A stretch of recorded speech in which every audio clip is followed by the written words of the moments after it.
Hello दोस्तों, मेरा नाम है कुलभूषण कौशिक और आपका मेरे YouTube channel option and invest में स्वागत है। तो दोस्तों, हमने लास्ट वीडियो में ये समझने की कोशिश की थी कि शेयर मार्केट कोई सट्टा नहीं है और अगर हमको अपना पैसा इन्फ्लेशन के हिसाब से ग्रो कराना है तो शेयर मार्केट एक ऑप्शन है जहां पर हम अपने पैसे को इन्वेस्ट कर सकते हैं। तो इतना तो हमें समझ में आ गया। अब हमको समझने की कोशिश ये करनी है कि अगर हमको अपना पैसा इन्वेस्ट करना है तो हम अपने पैसे को कैसे इन्वेस्ट करें।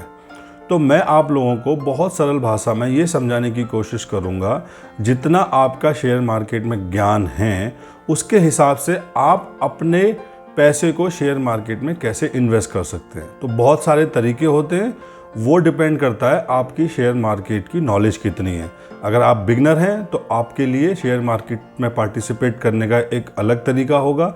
अगर आप थोड़ा बहुत नॉलेज है आपको तो आपके लिए शेयर मार्केट में पार्टिसिपेट करने का तरीका अलग होगा, और अगर आप एडवांस लेवल की नॉलेज रखते हैं तो अलग है। और उसके बाद मैं आपको बताऊंगा कि आप अपने आप को कैसे पहचानें और उसके बाद उसी हिसाब से अपने आप को शेयर मार्केट में पार्टिसिपेट करें। तो दोस्तों, अब हम चलते हैं अपनी लैपटॉप की स्क्रीन पर। दोस्तों, सबसे पहले हम बात करेंगे बिगनर लेवल की। मुझे लगता है इस बिगनर लेवल को सबसे ज्यादा एजुकेट करने की जरूरत है, क्योंकि हमारे पास रिसोर्सेज तो अवेलेबल हैं, इंटरनेट पे हैं, यूट्यूब पे हैं, लेकिन उनको ये भी नहीं पता कि शुरुआत कैसे करें। तो मैं उन लोगों को बताना चाहता हूं कि जिनको शेयर मार्केट की कोई भी नॉलेज नहीं है, कोई समझ नहीं है, वो पैसा कमाते हैं, पैसा जोड़ते हैं, लेकिन उस पैसे को सही जगह इन्वेस्ट नहीं करते हैं। तो उनके लिए हम शुरुआत में बात करेंगे, जो बिगनर की कैटेगरी में आता है, कि हम कैसे शेयर मार्केट में उनका पार्टिसिपेशन कराएं। सबसे बढ़िया जो रास्ता है वो है म्यूचुअल फंड के थ्रू। हम म्यूचुअल फंड के थ्रू अपने पैसे को शेयर मार्केट में लगा सकते हैं। अब ये लगाने का तरीका क्या है, कैसे लगा सकते हैं और कौन से म्यूचुअल फंड में लगाएं, ये भी अपने आप में एक बहुत बड़ा कंफ्यूजन है। तो आज मैं आप लोगों का कंफ्यूजन दूर करने की कोशिश करूंगा, ताकि आप खुद अपने आप ये डिसाइड कर सकें कि आपको कौन सा म्यूचुअल फंड में इन्वेस्ट करना चाहिए। दोस्तों, हमने एक साइट खोली है moneycontrol.com। हम इस साइट पे पता लगाएंगे कि हमें कौन सा म्यूचुअल फंड में इन्वेस्ट करना चाहिए। तो आप यहाँ देखेंगे, यहाँ पे एक म्यूचुअल फंड का टैब होता है, आप यहाँ पे जाके म्यूचुअल फंड्स में देख सकते हैं। तो म्यूचुअल फंड्स के अंदर बहुत सारी कैटेगरी होती है और हमें ये पता लगाना है कि कौन सी कैटेगरी में हमको इन्वेस्ट करना चाहिए अपने रिस्क के हिसाब से। तो अगर आप देखेंगे, यहाँ पे टैब है इक्विटी, हाइब्रिड, डेब्ट, सॉल्यूशन ओरिएंटेड एंड अदर्स। और इसके अंदर आप देखेंगे तो इक्विटी के अंदर बहुत सारे टैब होते हैं। तो इक्विटी का मतलब, जैसे मैंने आपको पहले बताया था कि शेयर मार्केट में पैसा इन्वेस्ट कर रहे हो, मतलब आप कंपनी के अंदर पैसा इन्वेस्ट कर रहे हो। तो दोस्तों, पहली कैटेगरी है लार्ज कैप फंड। मैं बोलूंगा जिसने कभी भी आज तक शेयर मार्केट में इन्वेस्ट नहीं किया है उसको लार्ज कैप फंड के अंदर इन्वेस्ट करना चाहिए। ये लार्ज कैप फंड का मतलब क्या होता है कि जितने भी म्यूचुअल फंड्स होते हैं, कंपनियां जो होती हैं, वो उन कंपनियों में पैसा लगाती हैं जो लार्ज कैपिटल कंपनी की श्रेणी में आती हैं, उनकी कैटेगरी में आती है। मतलब एक कंपनी जो बहुत वेल एस्टेब्लिश्ड है, जो ऑलरेडी कई सालों से कंपनी हमारे यहाँ पे अच्छा बिजनेस कर रही है, और वो जो कंपनी है वो उसका जो मार्केट कैपिटलाइजेशन है वो बहुत लार्ज है। जैसे रिलायंस एक कंपनी है, मारुति एक कंपनी है, हीरो मोटोकॉर्प एक कंपनी है, एचडीएफसी बैंक एक कंपनी है, तो वो लार्ज कैटेगरी में आता है। ये लार्ज एंड मिड कैप जो होता है, ये होता है कि आप एक कंपनी में इन्वेस्ट कर रहे हैं जो लार्ज कैप भी है। और दूसरी जो कैटेगरी आती है वो आती है large and mid cap category. इसमें कुछ पैसा आपका लार्ज कैप कंपनियों में जाता है, कुछ पैसा आपका मिडिल कैप कंपनियों में जाता है। मतलब वो कंपनी है तो अच्छी, लेकिन अभी वो मार्केट कैपिटलाइजेशन के हिसाब से छोटी है। तो अगर जब वो ग्रो होंगी तो उनका मार्केट कैपिटलाइजेशन भी बढ़ेगा और आपका पैसा भी उसी स्पीड में बढ़ेगा। तो बेसिकली आपको अगर मैं यहाँ पे दिखाता हूं, तो ये जो लार्ज कैप है इसमें कम रिस्क होता है, रिटर्न भी कम मिलता है। इसमें थोड़ा ज्यादा रिस्क होगा, थोड़ा रिटर्न भी ज्यादा मिलेगा। मिड कैप कंपनी में सारा पैसा लगेगा तो इसमें थोड़ा और ज्यादा रिस्क होगा और आपका जो पैसा है वो भी आपका ज्यादा बढ़ेगा। और स्मॉल कैप कंपनियां जो होती हैं वो छोटी छोटी कंपनियां होती हैं, इसमें आपका रिस्क और ज्यादा है और आपका जो रिटर्न है वो भी और ज्यादा होगा। ऐसे और बहुत सारी कैटेगरी है, मैं उन कैटेगरी में नहीं जाऊंगा।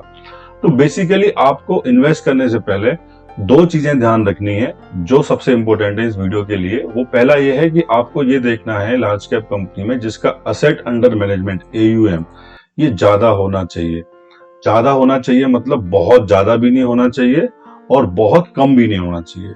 इसका मतलब ये एक म्यूचुअल फंड बहुत अच्छी कैटेगरी का माना जाता है, क्योंकि यहाँ पे बहुत लोगों ने इन्वेस्ट किया हुआ है।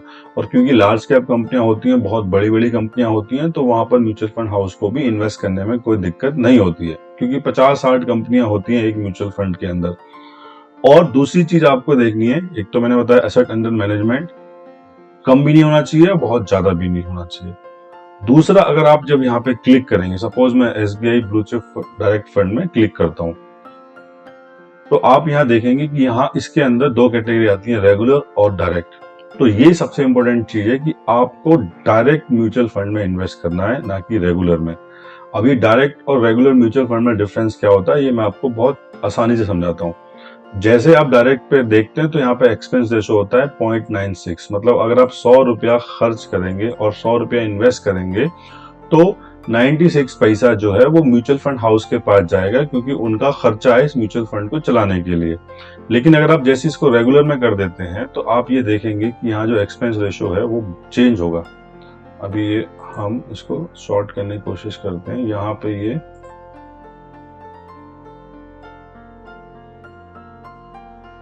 अब आप देखिए एक्सपेंस रेशो 1.63% हो गया, मतलब ऑलरेडी करीब 65 पैसा आपका ज्यादा यहाँ खर्च हो रहा है। क्या फर्क है इसका? डायरेक्ट का मतलब यह है कि आप बिना किसी एडवाइजर की हेल्प के आप खुद ही म्यूचुअल फंड ढूंढ रहे हैं और उसमें पैसा इन्वेस्ट कर रहे हैं। अगर आप रेगुलर करते हैं तो मतलब जो एडवाइजर होते हैं उनका जो कमीशन होता है वो भी इस रेगुलर म्यूचुअल फंड में कैटेगरी में आता है। तो वो अपना जो एक्सपेंस रेशो होता है उसमें से कुछ पैसा एडवाइजर को देते हैं।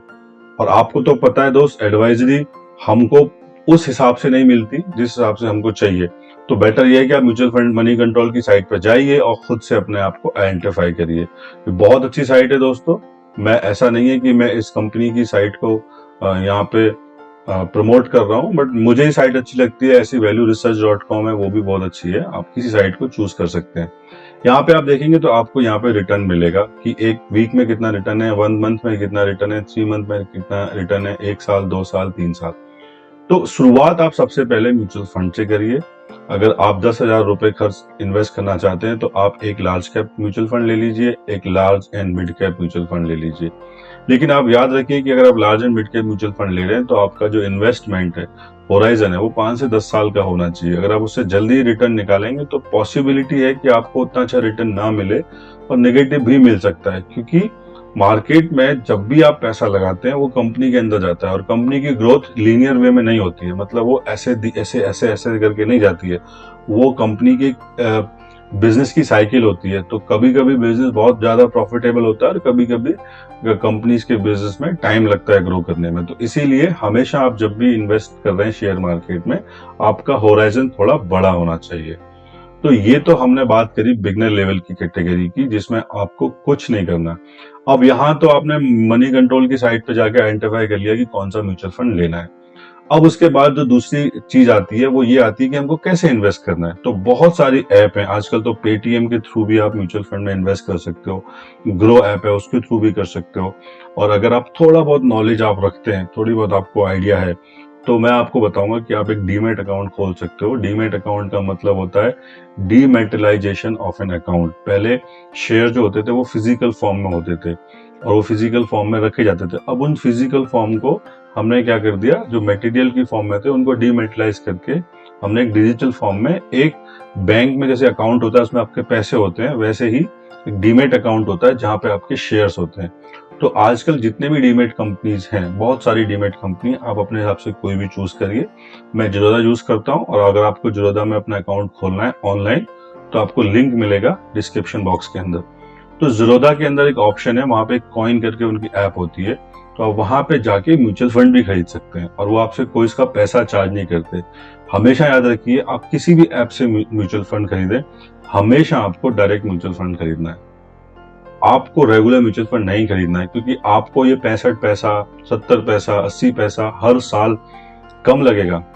ये आप देखा जाए तो 0.5% या 0.1% की कैटेगरी में आता है। अगर आप लॉन्ग होराइजन में देखेंगे तो ये आपके कॉर्पस को बहुत ज्यादा डेंट डाल सकता है। तो आपको हमेशा याद रखना है कि आपको सिर्फ और सिर्फ डायरेक्ट म्यूचुअल फंड लेना है। और आप चाहे तो जैसे मैंने आपको बताया बहुत सारी ऐप है, उनके थ्रू आप ले लीजिए, या तो आप एक डीमैट अकाउंट खुलवा लीजिए जो आपके भविष्य में और भी चीजों में काम आएगा। क्योंकि आज आप बिगनर हैं, हो सकता है कि आप मेहनत करें, सीखने की कोशिश करें, तो कल को आप इंटरमीडिएट लेवल की नॉलेज पे आ जाए, हो सकता है कल आप एडवांस लेवल की नॉलेज पे आ जाए। तो उसके लिए आप प्रिपरेशन आज से ही करें। मैंने ये सब धीरे धीरे खुद से सीखा है, बहुत सारी गलतियां करी हैं, तो मैं चाहता हूं कि आप वो गलतियां ना करें। आपकी जो ये फाइनेंशियल फ्रीडम की जो जर्नी है, ये बहुत आसानी से और बहुत ही जल्दी आप इसको अचीव करें। तो मेरा सजेशन ये है कि आप जो म्यूचुअल फंड लीजिए वो सिर्फ और सिर्फ किसी भी डीमैट अकाउंट को आप चूज करिए और वहां से लीजिए। उसके बहुत सारे फायदे हैं जो मैं आपको आगे बताऊंगा। तो दोस्तों, ये तो हो गई बिगनर लेवल की बात। अगर आपको इस चीज के अलावा और कोई जानकारी चाहिए तो आप कमेंट बॉक्स में जाके मुझे कमेंट कर सकते हैं, मैं आपको उसको रिप्लाई करने की कोशिश करूंगा। नेक्स्ट वीडियो में हम लोग देखेंगे कि इंटरमीडिएट और एडवांस लेवल के लोग कैसे शेयर मार्केट में पार्टिसिपेट कर सकते हैं। और उसके बाद अब मैं बहुत सारी वीडियो बनाऊंगा जो बेसिकली मेरे बहुत सारे जो व्यूअर हैं, सब्सक्राइबर हैं, जो मुझे फॉलो करते हैं, वो उसका वेट कर रहे हैं। इस चैनल का नाम है ऑप्शन एंड इन्वेस्ट। तो बेसिकली हम ऑप्शंस में कैसे काम करें और उससे हम कैसे इन्वेस्ट करें, अपनी वेल्थ को बढ़ाएं, और जैसे मैंने अपनी फाइनेंशियल फ्रीडम वाली जर्नी को अचीव किया है, आप लोग कैसे कर सकते हैं। मैं जानता हूं बहुत लोग उसका वेट कर रहे हैं, तो हमारे आने वाले जो वीडियो होंगे अब उसी चीज के ऊपर होंगे। बीच बीच में मैं बहुत सारे वीडियो बनाऊंगा जो बहुत बिगिनर लेवल के होंगे। जो भी वीडियो का डिस्क्रिप्शन होगा या जो वीडियो का जो हेडलाइन होगा, मैं उसमें बिगनर और एडवांस लेवल का टैब डाल दूंगा, ताकि आप इजीली समझ सकते हैं कि ये वीडियो आपके मतलब का है या ये वीडियो आपके मतलब का नहीं है। दोस्तों, आज के लिए आपका बहुत बहुत शुक्रिया। जय हिंद।